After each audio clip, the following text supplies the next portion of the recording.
अध्यक्ष महोदय, निश्चित तौर पर मैं आपको धन्यवाद देना चाहूँगा कि आपने जो आर्टिकल 21 में हम सब लोगों को अधिकार मिला है उसकी रक्षा के लिए, protection of life and personal liberty के लिए आपने आज की बहस रखी।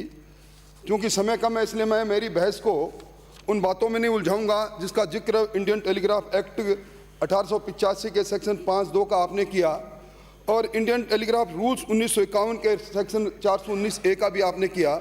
मंत्री महोदय, ये सही है कि FIR नंबर 47/2020 जो दर्ज हुई है 10 तारीख को, 48 जो 17 तारीख को दर्ज हुई है, 49 जो 17 को दर्ज हुई है और इसके अलावा एक ACB में और FIR नंबर 129 जो 17 तारीख को दर्ज हुई, ये 4 FIR अध्यक्ष महोदय, जिन चारों FIR का आधार वो वीडियो क्लिप है जो सरकारी मुख्य सचेतक महोदय ने प्रमाणिक तौर पर एक परिवार के साथ अलग अलग समय पर अलग अलग लोगों को रिलीज करते हुए, और अगर आप मुलायजा फरमाएं इन वीडियो क्लिप में जो बातें आई, चुनी हुई सरकार को गिराने का षड्यंत्र और उसके साथ कुछ लोगों को नामजद भी किया।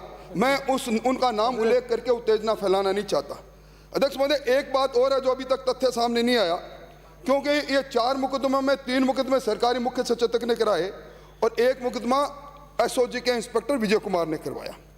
अब जब ये टेलीफोन की सारी बातें समाचार पत्रों में प्रकाशित हुई तो आपने समाचार पत्रों को एक एडिशनल DGP ATS और एडिशनल SP SOG यादव ने समाचार पत्रों को नोटिस जारी किए। राजस्थान पत्रिका को जो नोटिस जारी किया उसका क्रमांक है 128 डेटेड 20/7/2020 राजस्थान पत्रिका।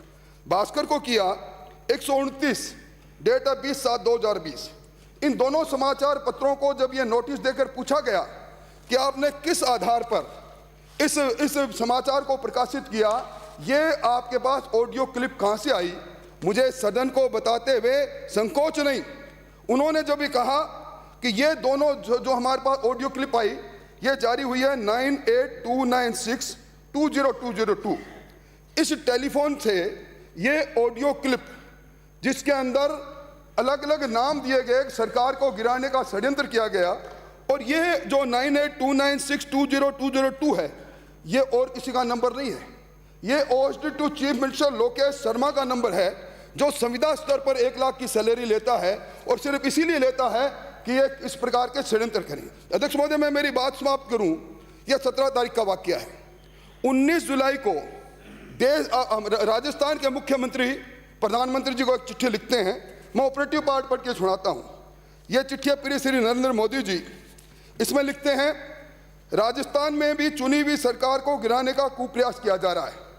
इस करते में केंद्रीय मंत्री श्री गजेंद्र सिंह शेखावत, भाजपा के अन्य नेता एवं हमारे दल के कुछ अति महत्वाकांक्षी नेता भी शामिल है।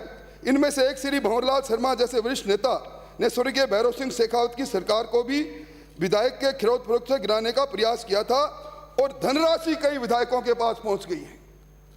राजस्थान के मुख्यमंत्री देश के प्रधानमंत्री को जब ये चिट्ठी लिखते हैं कि धनराशि कई लोगों के पास पहुंच गई है, इसका सोर्स था वो टेलीफोन टेप जो अनधिकृत रूप से टेलीग्राफ एक्ट के सेक्शन 5(2) के को दत्ता बताकर telephone Indian telephone rules 419(a) को दत्ता बताकर आपने की।